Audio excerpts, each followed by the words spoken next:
Siya! Siya yun! Siya yun! Siya! Madalaw sa... Sino naman itong mga to? Ewan ko dyan. Siya pa rin.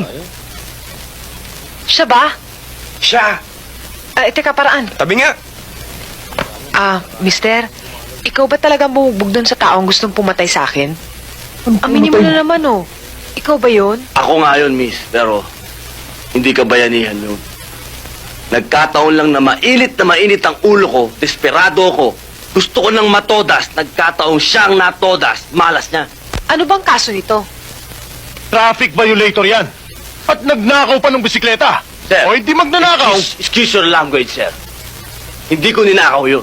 Nagkataon lang na kailangan ko ng bisikleta at may hinahabol ako. Ha, nagpaalam ka ba?